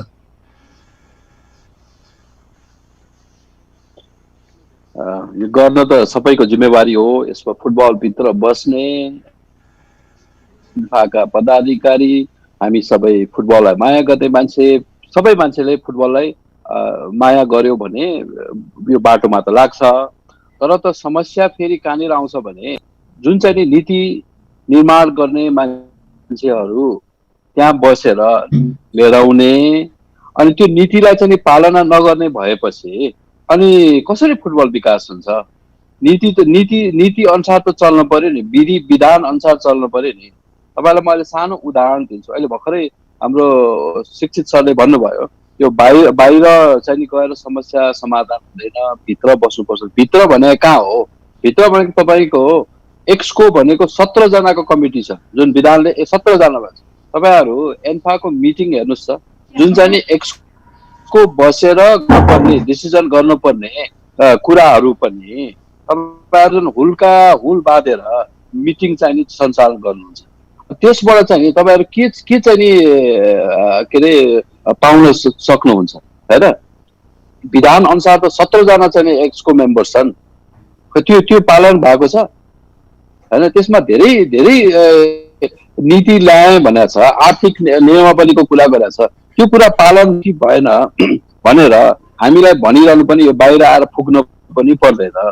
त्यो कुरा चाहिँ मान्छेहरूले फिल गर्नु पर्यो, त्यो चाहिँ फुटबल प्रेमीहरूले फिल गर्नु पर्यो। त्यो फिल गर्नु पर्यो भनेको देखिन पर्यो। त्यसको आउटपुट खै त, त्यसको आउटपुट चाहिँ कहाँनिर भइरहेको छ?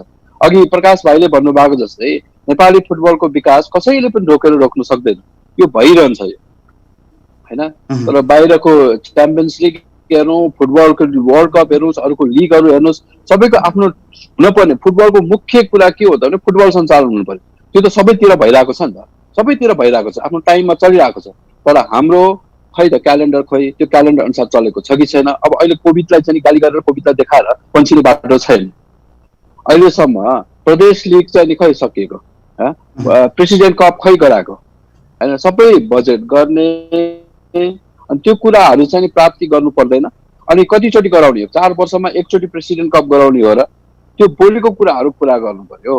त्यो बोलेको कुराहरू पुरा गर्यो भने कोही मान्छेले को पनि गाली गर्ने मान्छे त सधैँ हुन्छ, राम्रो काम गर्दा पनि गाली गर्ने हुन्छ होइन, चित्त नबुझ्ने मान्छे सधैँ हुन्छ। तर आफूले सोचेको बाटो राम्रोसँग हिँडेर त्यो अनुसारको चाहिँ प्रोडक्टिभिटी भयो भने अरूलाई चाहिँ देखाइरहनु पर्दैन। त्यहाँ चाहिँ एन्पा के कसैको आफ्नो सम्पत्ति हो र त्यहाँको भित्रको कुरा चाहिँ हामी चाहिँ बाहिरको मान्छेले जानकारी नपाउने हो र त्यो त इभन त्यहाँनिर त्यसलाई चाहिँ जुन झगडा भनेको छ सही बाटोमा चाहिँ लागेर मान्छेहरूले कुरा चाहिँ नि पब्लिकमा ल्याउनु त त्यो त हाम्रो पनि अधिकार हो नि त। त्यहाँ के भइरहेको छ अनि त्यहाँभित्र गुपचुप गरेर सबै गर्यो भने सबै राम्रो हो। अनि त्यहाँ भएको कुराहरूलाई चाहिँ नि बाहिर ल्यायो भने चाहिँ अनि त्यो नराम्रो त्यस्तो कुरा पनि हुन्छ। हजुर शिक्षित सर, हजुर आलोचना भन्ने कुरा यस्तो एउटा शब्द हो, नराम्रो काम गर्नेहरूलाई विशेषतः आलोचना गरिन्छ होइन। तर यहाँ त हाम्रो परिपाटी कस्तो छ भन्दाखेरि आलोचना गरिए पनि होइन, हामीलाई नजानेर हामीलाई नबुझेर हामीले गर्दा गर्दै आलोचना गरे भन्ने उल्टो आरोप लगाइन्छ होइन। यो कस्तो खालको यो परिस्थिति सिर्जना हुँदैछ अहिले एन्फामा यो पछिल्लो घटनाक्रमले सर? कहाँ जाला यसको भविष्य? अब हेर्नुहोस् के छ भने कति कुराहरू के हुन्छ भने एउटा गर्न खोजिएको कुराहरू एउटा हुन्छ तर फरक बुझाइ हुन्छ। त्यसमा हरेक मान्छेका आफ्ना इन्ट्रेस्टहरू पनि जोडिएका होलान्। तर फुटबल विकासमा इन्ट्रेस्ट एउटै हुनुपर्छ भन्ने मान्यता म राख्छु। अब जति पनि घटनाहरू भएका छन् त्यहाँभित्र कुराहरू भएका छन्, बाहिर निस्किनै पर्छ। राम्रा कुरा हुन् नराम्रा कुराहरू कुनै पनि छन् भने त्यसलाई सच्याउने जिम्मेवारी हाम्रो फुटबल सङ्घको हो। फुटबल सङ्घमा जति पनि आबद्ध छन् तिनीहरू एउटा केही समूहले मात्र सल्लाह गरेर नसक्ने पनि अवस्था छ। धेरै कुराहरू सल्लाह गर्नुपर्ने हुन्छ। सल्लाह गर्नलाई मिटिङमा बस्नेदेखि लिएर कुराहरू मिटिङमा बसे पनि नबसे पनि सही कुराहरू जसले पनि सुझाव दिन सक्छ। अब यो सुझाव दिने कुराहरूमा कन्चुसाइ त भएको छैन होला, सबैले राम्रो कुराहरू राम्रै भन्नुभयो होला। अब त्यहाँका कुराहरूलाई चाहिँ नि नराम्रोसित प्रस्तुत भइरहेको अवस्थाले चाहिँ नि फुटबललाई अब एउटा डेस्टिनेसन 10 इयर्स प्लान भनौँ 5 इयर्स प्लान भनौँ यस्तो प्लानमा जान सक्यो भने देशले अवश्य पनि एउटा फड्को मार्न सक्छ, फुटबलले फड्को मार्न सक्छ। अब विदाउट प्लान अब जस्तै कुनै कमिटी गठन गरिएको छ, आर्थिक नियमावली बनाइएको छ, आर्थिक कार्यविधि बनाइएको छ, कर्मचारी नियमावली बनाइएको छ भने त्यसलाई कार्यान्वयन गर्न सकेन भने बनाएर कागजमा मात्र राखेका कुराहरूले भविष्य निर्माण गर्दैन भन्ने म चाहिँ सोच्छु। त्यसैको लागि बनाइएका कुराहरू र नीतिगत कुराहरूलाई इम्प्लिमेन्टेसन गरेर जो राम्रो गरेको छ नराम्रो गर्नेलाई कारबाही गर्ने, राम्रो काम गर्नेलाई पुरस्कृत गर्ने परम्परा हामीले बसाल्न सक्यौँ भने भोलिका दिनमा अवश्य पनि असन्तुष्ट त हुन्छन् तर असन्तुष्ट व्यक्तिहरू पनि सही एउटा विकासको लागि उहाँहरूले समर्थनै गर्नुहुन्छ र उहाँहरू पनि एउटा फुटबलको लागि लागेको मान्छेहरू हुनुहुन्छ। आफ्नो समय नै यसैमा व्यतीत गर्नु भएको छ भनेदेखि त्यो अवश्य पनि पीडा नै भएर उहाँ गर्नुभएको होला। पीडा हुन्छ मान्छेलाई, किनभने जो आफूले गर्न चाहेको कुरा गर्न नपाउँदाखेरि, कुनै आफ्नो लजिकहरू दिन नपाउँदाखेरि, आफ्नो कुराहरू इम्प्लिमेन्टेसन नहुँदाखेरि र यी समस्याहरू आएका हुन्। अब यसको समस्याको निराकरणको के हो त बाटो, कसरी निराकरण गर्ने भन्ने कुरा चाहिँ नि एन्फाभित्रै विरोधाभास कुराहरू मात्र नराखिकन त्यहाँबाट नै सल्भ गर्नुपर्ने हुन्छ। भित्र बसेर भित्रको कुराहरू गर्ने, बाहिर गएको व्यक्तिहरूले यो भित्री कुराहरू के हो, यो भएन, यो यसरी हुनुपर्छ, यस्तो गर्दाखेरि यो फुटबलले कुनै पनि किसिमको अग्रगामी हिसाबमा अगाडि बढ्न सक्दैन भन्ने कुराहरू निर्देश गर्छ जस्तो मलाई लाग्छ। हजुर, अब टासी सर, हजुर यो बिचमा केही त्यस्ता कुराहरू पनि आए, विशेष गरी अझ फुटबलमा इन्ट्रेस्टको कुराहरू पनि धेरै जोडिने गर्दछन् होइन। तपाईँ आफै बाहिर पनि बस्नुभयो त्यही एन्फाको विरोध गर्दै, अहिले फेरि त्यही एन्फाको प्रवृत्ति अब कस्तो देख्नुभयो र तपाईँको त्यो पुनरागमनले के अर्थ राख्छ सर? हेर्नुहोस्, मैले अघि नै भने 20 वर्ष अगाडिदेखि नै म फुटबल विकासमा लागेर आएको छु। तर कुनै न कुनै स्वार्थमा बस्ने स्वार्थ आफ्नै स्वार्थको लागि काम गर्ने मान्छे पनि धेरै छ र निस्वार्थ मान्छे पनि छ र विवाद भनेको चिज चाहिँ एन्फाले क्रिएट गर्ने कुरा हो कि बाहिरको मान्छेले क्रिएट गर्ने होइन अघि नवीनले भनेको जस्तै एन्फाभित्र कुनै पनि विवाद नआएर चाहिँ प्रब्लम त्यो कार्य समितिमा प्रब्लम सल्भ गरेर राम्रोसँग गरेको भए बाहिर आउँदैन थियो होइन मैले फर्स्ट मिटिङमै मैले त्यो चिज चाहिँ गरौँ भनेर मैले सबै साथीहरूलाई सुझाव राख्यो र अलिकति अहिले पनि यस्तो कोभिड-19 को महामारीको बेलामा ठिक छ मेरो केस चाहिँ उनीहरूले इमर्जेन्सी गर्ने भन्ने चिज चाहिँ सदस्य सचिवले म्याद छिट्यो अदालतबाट छिटी आएपछि उनीहरूले इमर्जेन्सीमा मिटिङ राख्यो मैले बोलायो र बोलाएर स्वागत गर्यो म सबैले धन्यवाद पनि दिन चाहन्छु आज सदस्य सचिवको जुन म्यादले 3 महिना नागेको म्यादमा गर्यो भनेर तर यस्तो बेलामा चाहिँ भक्तपुरले कारबाही गर्ने चिजहरू सानो सानो अनि यो वरिष्ठ उपाध्यक्षको पद र यो दवा लामाको पदहरू चेन्ज गर्ने अहिले त कामै छैन नि कामै गरेको छैन त्यस्तो चिजहरू सानो सानो चिजहरू चाहिँ एन्फा कार्य समितिले गर्ने चिज पनि होइन जस्तो लाग्छ मलाई होइन त्यस्तै चिजलाई सानो सानो चिजहरूलाई राम्रोसँग ख्याल गरेन भने विवाद त्यसले क्रिएट गर्ने हो एन्फाभित्र जहाँसम्म लाग्छ मैले अहिले पनि भन्यो अघि खास गरेर 16 जनाको कार्य समिति हुनुपर्ने ठाउँमा 17 जना कार्य समिति हुनु चाहिँ 51 जना भयो भनेर हाम्रो नवीनजीले भन्नुभयो तर त्यो मान्छेहरू भित्र हेर्दाखेरि फुटबल विकास गर्ने मान्छे कति र स्वादको लागि आए कति छ भनेर केलाउनै पर्छ हामीले हेर्नुहोस् त्यो नगरेसम्म अहिले नेपालमा एन्फा मात्रै होइन सबै सहमति प्रब्लम छ यहाँ के भइरहेछ भने राजनीतिको एउटा राजनीतिक पलले यहाँ चाहिँ हरेक ठाउँमा डिस्टर्ब भइरहेछ एक्जाम्पल भनौँ खास चाहिँ हामीले गर्ने पनि चाहिँ पोखरामै हो पूर्व र पश्चिम उता धरान पूर्व र पश्चिममै फुटबल विकासको लागि चाहिँ ट्रेनिङ सेन्टरहरू राम्रो खोल्नु पर्ने हो तर एउटा कुरा चाहिँ मैले पनि आफ्नो व्यक्तिगत अब त्यहाँभित्र के भइरहेछ के गरेछ म डकुमेन्ट हेरेको छैन तर अस्ति पङ्कजले नवीनले धेरैजनाले भनेको जुन यो मन्त्रीको जिल्लामा 17 करोड एउटै ठाउँमा राख्दाखेरि त्यो पनि म एउटा भनौँ न अहिले एन्फामै मैले इज्जतको साथ बगाउँदै त्यो चिज पनि मैले छिटो बुझिनँ त्यो 17 करोड त 5 करोड 3 ठाउँमा गरिदियो हुन्थ्यो नि सबभन्दा पहिला प्राथमिक चाहिँ पोखरामै राखेर चाहिँ बाँकी चाहिँ गरेको भए हुन्थ्यो तर के कारणले 17 करोड एउटै ठाउँमा राखिदियो अब पोखरामा त्यत्रो रङ्गशाला ट्रेनिङ ठाउँमा छ सारा एकाडेमी छ त्यस्तो भएको ठाउँमा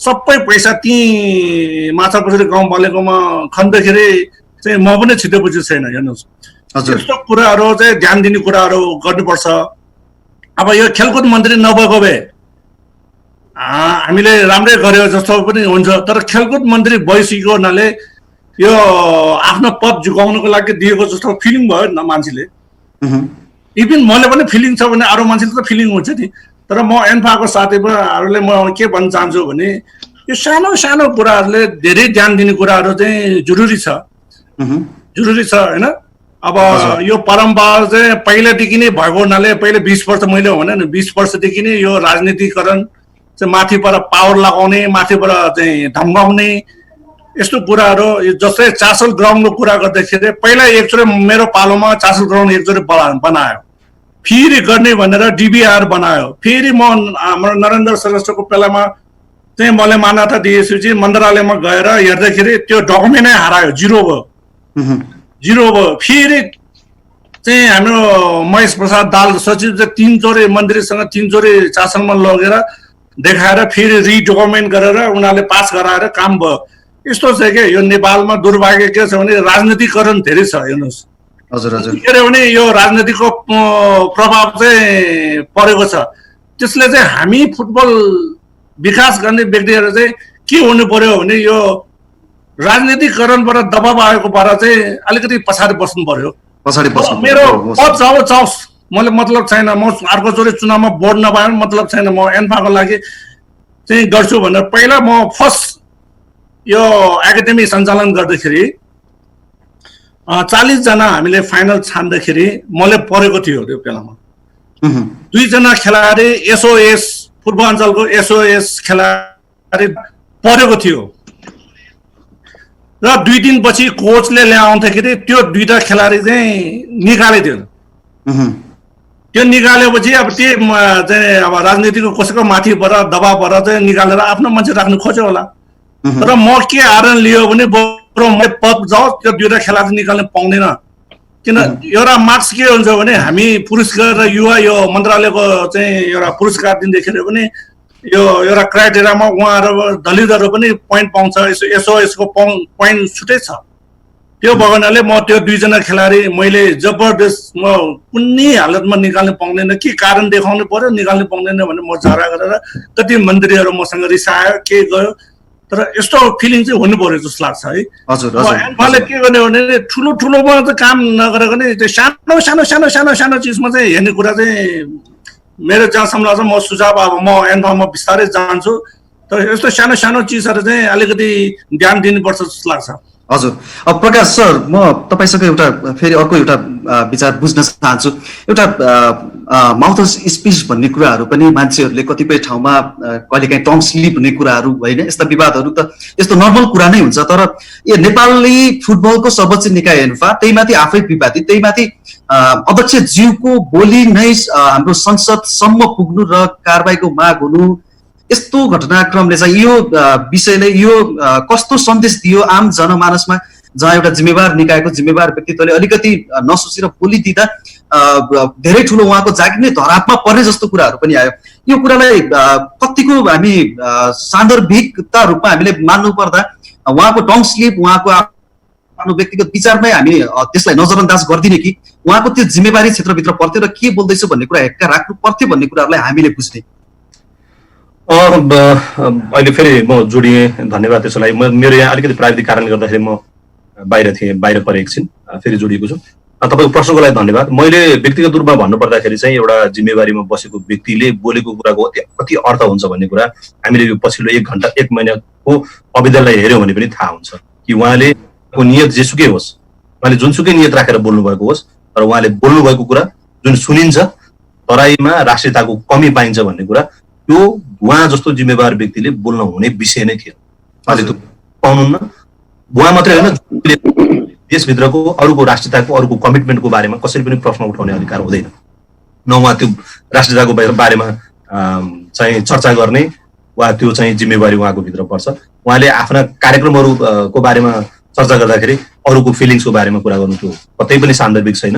र त्यो विषयमा उहाँले आफूले कति भोग्नु पर्यो, संसदसम्म त्यो विषयहरू उठ्न गयो, त्यो स्वाभाविक रूपमा हो कि एउटा प्रतिनिधि सभामा त्यसका विषयहरू स्वाभाविक पनि हुन्, त्यसले तरङ्ग ल्याउँछ नै। किनभने जहाँ जुन उहाँका कुराले जुन ठाउँलाई त्यसले असर गर्यो, जहाँका व्यक्तिहरूलाई त्यसले असर गर्यो, त्यहाँबाट आवाज उठ्नुलाई स्वाभाविक रूपमा मान्नुपर्छ। अब हो, अब त्यो एन्फाले नै छानबिन गर्ने विषय थियो कि थिएन भन्ने कुरा उहाँको विधानले त्यो कुराहरू गर्ला, त्यही कुरामा पनि कन्ट्रोभर्सी भयो। तपाईँको पूर्व अध्यक्षज्यूले, वरिष्ठ उपाध्यक्षज्यूहरूले फिफामै कम्प्लेन गर्नुभएको छ।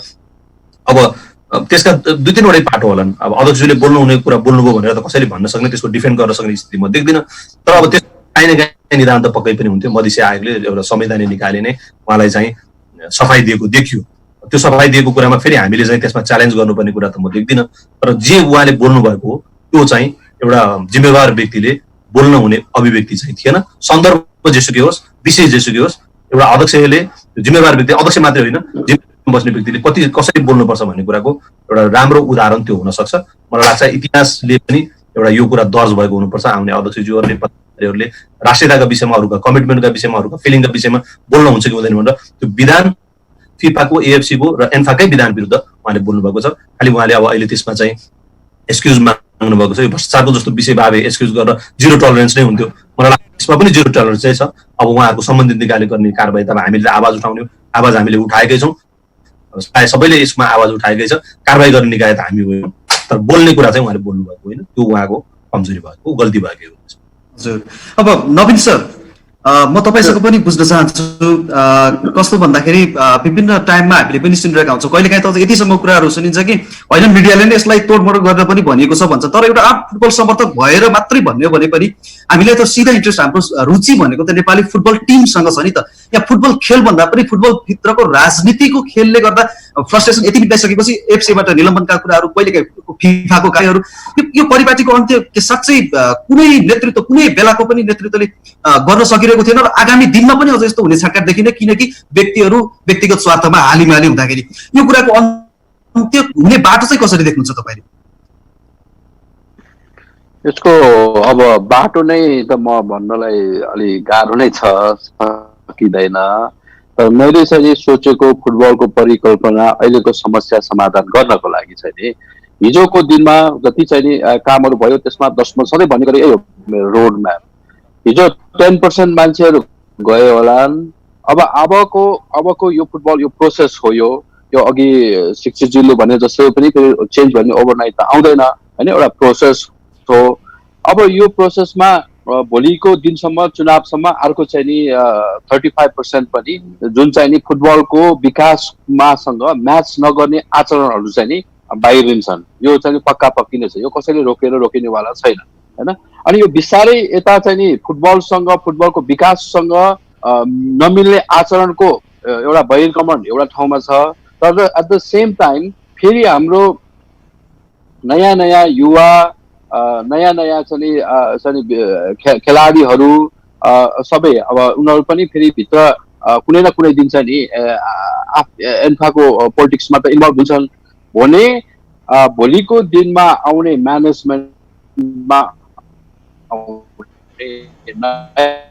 नयाँ पिँढीहरूले मात्र समस्या होइन। अब अहिले जस्तै अघि भर्खर हाम्रो काशी दाइले कति राम्रो कुरा गर्नुभयो, यदि चाहिँ नि हामी त्यहाँ भित्र बसेर जसले चाहिँ काम गर्न पर्ने हो म्यानेजमेन्टले उसले नै राम्रोसँग काम गरिदियो भने यो समस्या नै छैन यहाँनिर। यो त 4 वर्षको लागि यति राम्रो ठुलो अपर्च्युनिटी थियो, त्यसमा यस्तो राम्रो साथीभाइहरू पनि हुनुहुन्छ। तर त्यसभित्र भएका फेरि मुख्य कुरा के हो त भने फुटबल विकाससँग चाहिँ नि तपाईँको जुन चाहिँ आचरण विकाससँग सम्बन्धित आचरण छैन भने ती मान्छेहरू ब्याकअप हुनु पर्यो र विकास गर्न चाहने मान्छेहरूलाई बाटो प्रशस्त गर्नु पर्यो, त्यही नै। हजुर, अब कार्यक्रमको लगभग हामी अन्तिममा छौँ। म शिक्षित सरसँग सोध्न चाहन्छु, अब सहयात्रीहरू असन्तुष्ट होइन, अलिकति यो परिस्थितिमा फेरि होइन जहाँ सहयोगको एकदमै खाँचो छ, यो विवादको बाटो अगाडि मिल्ने कुनै छाटकाट छैन, लक्षण देखेको छैन अहिलेसम्म र आगामी दिनमा कहिलेसम्म यसै यही तरिकाले अगाडि बढ्ने त भन्ने कुराहरू उहाँहरू कम्प्लेन गर्नुहुन्छ फिफा र एएफसीमा, तपाईँहरू भन्नुहुन्छ हामी मिल्नुको विकल्प छैन। यो बिचको बाटोलाई चाहिँ कसरी हेर्नु भएको छ, कहिलेसम्म अन्त्य हुन सक्छ सर? अन्तिममा कम्प्लेन हेर्नुहोस्, कुनै पनि समस्या आयो भने सम्बन्धित निकायबाट सुनवाई हुँदैन भने कम्प्लेन गर्ने ठाउँहरू धेरै छन्। ती ठाउँहरूमा जो पनि जान सक्छ। एउटा प्रब्लम सल्भ गर्ने एउटा निकायमा नपुगिकन त्यो समस्या समाधान हल हुँदैन भन्ने कुराहरू छ। जस्तै हिजो अस्ति फिफामा गएका एएफसीमा गएका यहाँका समस्याहरू इन्टरटेन गरे कि गरेन, उहाँहरूले इन्टरटेन गर्ने विषय पठाएन कि पठाएन भन्ने त्यो त्यसमा पनि एउटा आफ्नै किसिमको छ। अब मेन कुरो अब कहिलेसम्म मिल्ने भन्ने, कहिलेसम्म बस्ने भन्ने कुरा, अब मिल्ने भने के को लागि मिल्ने भन्ने कुराहरू हुन्छ। मेन कुरो व्यक्तिमा विशेष आफ्नो इन्ट्रेस्ट हुनु भएन, मैले भनेको कुरा लाद्नुपर्छ भन्ने कुराहरू भएन। त्यहाँ म भन्ने कुराहरू नराखिकन हामी पहिला भन्थ्यौँ हाम्रो एउटा कस्तो भने हामी एकजुट भएर जानुपर्छ भनेर हामी जुन एउटा नारा लिएर आएको थियौँ, पावर डिसेन्ट्रलाइजेसन, राम्रो किसिमको म्यानेजमेन्ट, यी सबै कुराहरू, तपाईँको नेतृत्व पनि सामूहिक नेतृत्व भनेर जुन शब्द जुन हामीले नारा दिएका थियौँ, त्यो नारामा चाहिँ नि के भयो त, त्यो सफल हुन सक्यो कि सकेन भनेर सम्बन्धित व्यक्तिहरू हामी बसेर मनन गर्नु जरुरी छ। व्यक्तिले व्यक्तिसँग केही इन्ट्रेस्ट राख्यो भने त्यो इन्ट्रेस्ट फुलफिल भएन भने चाहिँ नि कुनै निकायमा निवेदन दिने, अनि इन्ट्रेस्ट फुलफिल भएको खण्डमा त्यो विषयहरूमा प्रवेशै नगर्ने। हजुर हजुर, व्यक्तिगत इन्ट्रेस्टको कुरा मात्र पनि भएन। अब यसलाई चाहिँ नि मैले देखेको, अब यी कुराहरू हुँदै पनि गर्छन्। साथीभाइ फुटबलमा लागेका व्यक्तिहरू, आउने मान्छे पनि राम्रा मान्छेहरू लिएर आउनुपर्छ। जसले काम गर्दैन ती मान्छेहरू खालि बसको घरमा र फेसबुकमा मात्र लाइक गरेर कमेन्ट गरेर अनि चाहिँ वालमा पोस्ट गरेर यो फलानाले त आज यस्तो बोल्यो है, यस्तो लेख्यो है, तर लेखेका कुराहरू सही छन् कि छैनन्, ऊ आफ्नै व्यक्ति सोच्छ कि छैन, पहिला ती व्यक्तिहरूले नै आफैले मनन गर्न पर्यो, म सोच्छु कि छैन, मैले अर्काको बारेमा भन्दाखेरि कतिको नराम्रो इम्प्याक्ट पर्छ त्यो कुरा पनि सोच्नु पर्यो। अनि धेरै मानहानिका कुराहरू हुन्छन्। कुनै व्यक्तिलाई ब्लेम गर्दाखेरि ज्यानै जानी गरेर ब्लेम गर्ने, भोलिका यो तपाईँको अब यस्तो सामुदायिक हिंसा भड्काउने कुराहरूलाई अझ बढी प्रोत्साहन दिने, अनि यी कुराहरू त निराकरण गर्न त्यही संस्थाका व्यक्तिहरू नै लागेर निराकरण गर्नुपर्ने कुराहरू मिडिया मार्फत पनि भयो। हाम्रै कति साथीहरूले त यी कुराहरूलाई मन पराउनु भयो होला, मन पराउनु भएन होला। सम्बन्धित जिल्लाका साथीहरू जो चाहिँ हाम्रो 2 नम्बर प्रदेशमा 8वटा जिल्लाहरू छ, ती जिल्लाका साथीहरूले किन चाहिँ विरोध गरेनन्, यसमा पनि हामी सोचनीय विषय छ। यही तपाईँहरूको मधेसीको मुद्दाको विषयमा किन गरेनन्, नगर्नुको कारण के हो, यसमा नि अलिकति विश्लेषण गर्नु जरुरी छ जस्तो लाग्छ।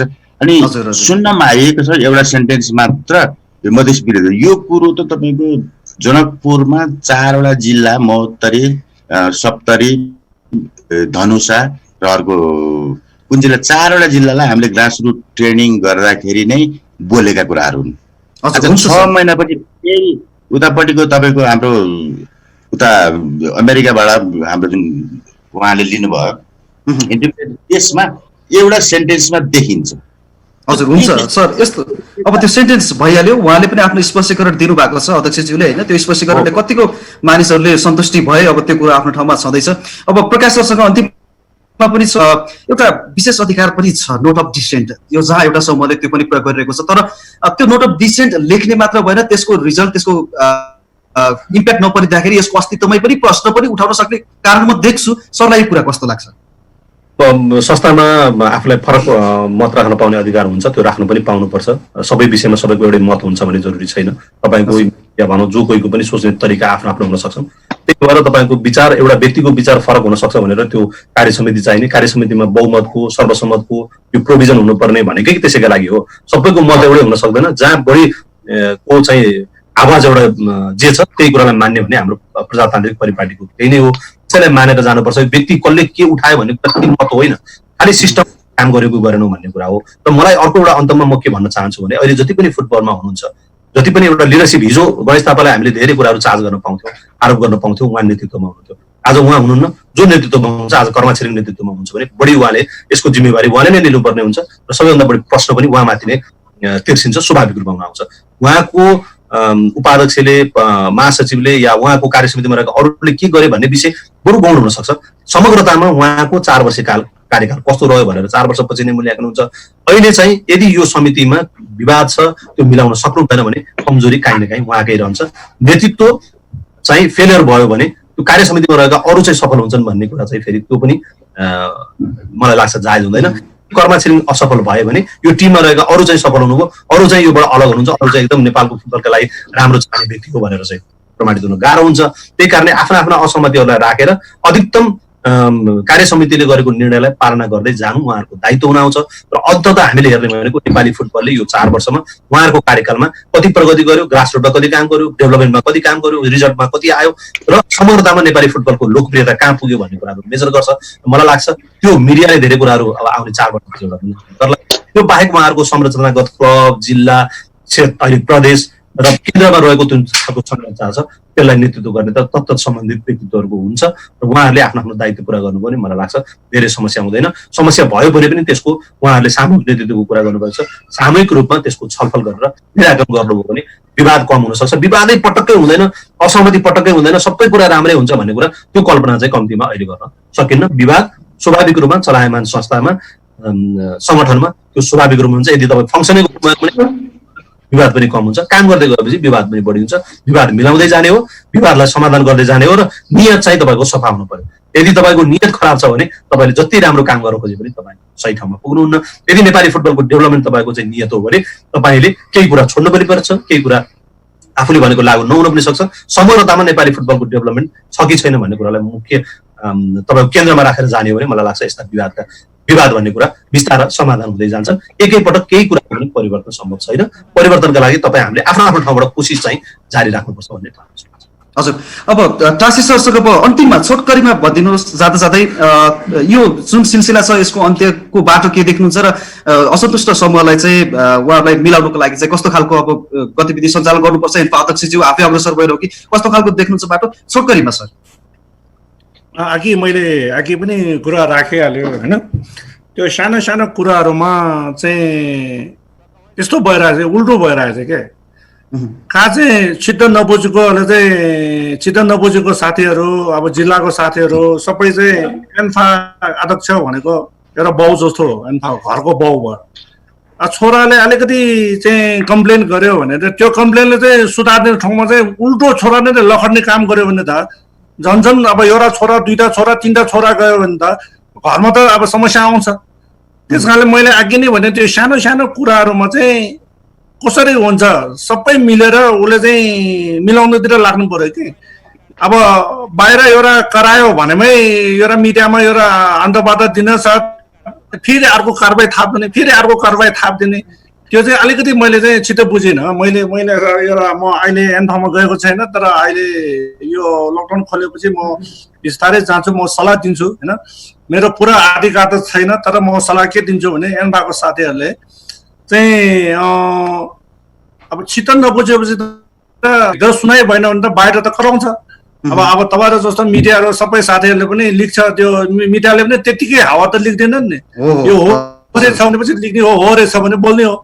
त्यस कारणले चाहिँ आफ्नो छोराहरू छोरीहरू चाहिँ आवाज उठायो भने घरमा बाउले चाहिँ हेरेर ल्याएर फगाएर ल्याउने पर्ने ठाउँमा उल्टो झन् कारबाही गर्दै यो घरै नआऊ भन्ने जस्तो गरेपछि त अलिकति समस्या। त्यो यो सानो सानो कुराहरू मैले अघि नै भने नि, यस्तो बेलामा चुनाव बेलामा ठिक छ, आफ्नो आफ्नो गल्ती गरेको चुनाव बेलामा हुन्छ। भनौँ अब एउटा भक्तपुर जिल्लाकै भनौँ, उसले अध्यक्षले चाहिँ उसले विधान अनुसार चाहिँ विपरीत कामहरू गर्यो भने अध्यक्षले कारबाही गर न, किन जिल्लाले कारबाही गरेको होइन। अब एन्फामा पनि कसैले चाहिँ अध्यक्षले गर्यो भने अध्यक्षले कारबाही गर न, एन्फा होल्डले किन कारबाही गर्ने होइन। त्यस कारणले चाहिँ मैले के भन्नु खोज्छु भने यो सानो सानो कुराहरू हाम्रो अहिले एन्फाको साथीहरूले मैले चाहिँ अलिकति मेरो सुझाव दिने चाहिँ चाहेको, त्यो जिल्ला साथीहरू, खेलाडीहरू, कोचहरू सबै फुटबल उसको छोरा जस्तो हो नि, उसको छोराछोरी जस्तो हो। उसले छिटो नबुझेको चिजमा कसरी फकाउने, कसरी छिटो बुझाउने कामतिर पो लाग्नु पर्यो त।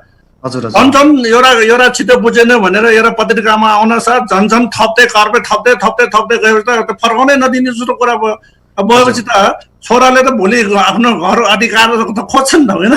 हजुर, चाहन्छु भने अभिभावकले छोराछोरीलाई जस माफ गरिदिन सक्नुपर्छ होइन, सम्झाउनुपर्छ भन्ने जस्तो कुराहरू आए, यो एकदमै सान्दर्भिक छ सर। अब म नवीन सरसँग पनि जान चाहन्छु। अहिले कस्तो भन्दाखेरि अलिकति हुन त यसलाई त्यो शब्द नामाकरण गर्न नमिल्ला होइन, तानाशाही पनि भन्न नमिल्ला, तर केही कुराहरूले गर्दा त्यो कता झलक पनि दिने गर्छ क्या अहिलेको एन्फा नेतृत्वले गर्दा होइन। विशेष गरी त्यो तलसम्म पनि जनमानसले पनि अलिकति बुझेको कुरा हो। विभिन्न अब विवाद आउँछ, समाचार लेखिन्छ, सबै मान्छेहरूले त्यो हिसाबले जज गर्छ, तर त्यो कुराहरूबाट सिधै उहाँहरूले नाइनास्ती गर्नुहुन्छ, अस्वीकार गरिदिनुहुन्छ। सुध्रिने कुराहरू त त्यस्तै हो, उहाँहरू झन् आपसी आरोप प्रत्यारोपमा सहभागी जगाउनुहुन्छ अझ उहाँहरूले। यो यस्तो परिपाटीको अन्त्य तथा नेपाली फुटबलको भविष्यको लागि कस्तो खालको अवधारणाहरू अब चाहिन्छ एन्फाको नेतृत्वबाट? पहिला कुरा त यो जुन चाहिँ नि उहाँहरू अहिले जुन ठाउँमा हुनुहुन्छ त्यो आउनुभन्दा अगाडि नै नेपाली जनताहरूको मन, फुटबल प्रेमीको मन अथवा जिल्लाहरूको मन कहाँबाट जितेर आउनुभयो त भन्दाखेरि अहिले भाइ तपाईँले भन्नुभएको जस्तै नै सामूहिक नेतृत्व को विषयहरू छन् होइन, विकेन्द्रीकरणका विषयहरू छन्, पारदर्शिताका कुराहरू छन्। यही कम्पोनेन्टहरू नै हो चाहिने लिडरसिपमा होइन। अब अहिले त के छ भने एकदम अटोक्रेटिक डिसिजन, मलाई कोही मन परेन भने ओके यो मान्छेलाई सिद्धाउनु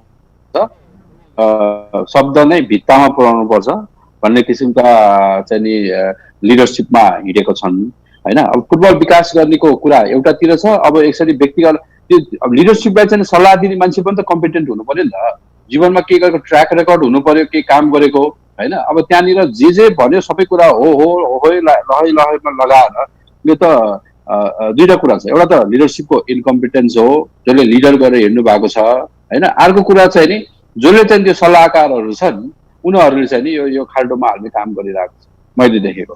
त्यस कारणले यो चाहिँ नि यसको चाहिँ नि कम्प्लिट निराकरण भनेको यसको रोगको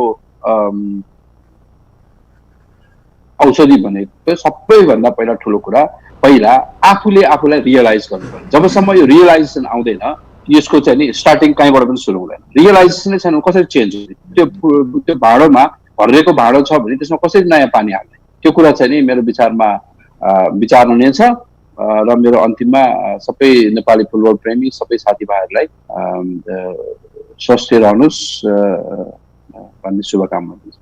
हजुर, शिक्षित सर, प्रकाश सर, नवीन सर, टासी सर, तपाईँहरू पनि सुरक्षित रहनुहोस्। हामीलाई टाइम पनि दिइदिनु भयो तपाईँहरूले अहिलेको समसामयिक विषयमा जो छलफल होइन, अब यस्तो छलफलहरूले कुनै एउटा मार्गदर्शनहरू पनि तय गरोस् आगामी दिनमा हामी पनि चाहन्छौँ। र हाम्रो सम्पूर्णको इच्छा भनेको नेपाली फुटबलको विकास र नेपाली फुटबलको हामी त्यो उचाइमा पुगेको हेर्न चाहन्छौँ। हामी सबैको स्वार्थ यही हुनुपर्छ भन्ने मेरो पनि भनाइ छ। तपाईँहरू सबैजनालाई एकपटक धेरै धेरै धन्यवाद।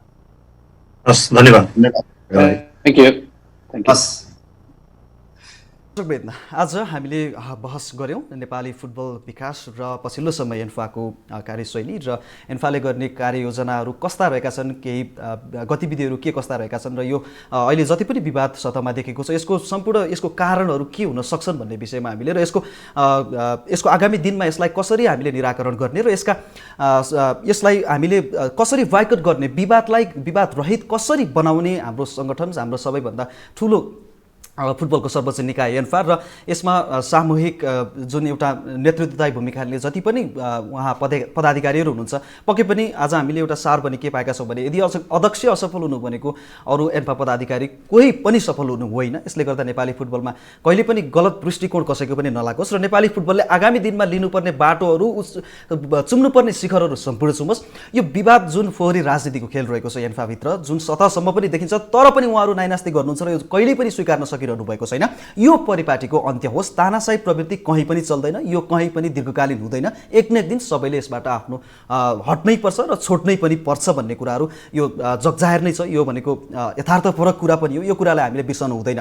नेपाली खेलाडी र नेपाली टिमका प्रशिक्षक लगायत अन्य फुटबलमा लामो समयदेखि जीवन व्यतीत गर्ने व्यक्तित्वहरूको उहाँहरूको फाइदाको लागि, उहाँहरूको विकासको लागि सोचियोस् र आगामी दिनमा नेपाली सम्पूर्ण जनताले चाहेको फुटबल र जनताले देख्न चाहेको आफ्नो फुटबलको स्तरलाई मापन गर्नुपर्दा हामी अब्बल ठाउँमा आफूलाई पाऊँ र यो एन्फाको राजनीति गर्ने जुन एउटा परिपाटी छ यो चाँडै अन्त्य होस् र राजनीति गर्ने आफ्नो ठाउँमा छ, विवादहरू आफ्नो ठाउँमा छ, केही असहमतिहरू आफ्नो ठाउँमा होलान्, तर इतिहासले पक्कै पनि तपाईँहरूलाई पनि ठुलो मौका दिएको छ, राम्रो काम गर्नको लागि मौका दिएको छ। यस्तो विवाद, अनावश्यक विवादहरूमा तपाईँहरू अल्झेर नेपाली फुटबललाई धमिल्याउने काम र जनताहरूबाट अब तिरस्कृत हुने काम चाहिँ नगरिदिनु होला। कम्तीमा पनि हामी यही कामना गर्दछौँ। विशेष बहसमा आज हामीसँग एन्फा उपाध्यक्ष शिक्षित पराजुली, खेलकुद पत्रकार तथा हाम्रो खेलकुद.com का सम्पादक प्रकाश तेमिल सिन्हा, यसैगरी फुटबल विश्लेषक तथा पूर्व एन्फा पदाधिकारी नवीन पाण्डे र एन्फा मानार्थ अध्यक्ष टासी घले सर जोडिनु भएको थियो। उहाँहरूको विचार विमर्शलाई हामी धेरै धेरै धन्यवाद पनि दिन चाहन्छौँ त्यो विचार विमर्शको लागि। आजको लागि भने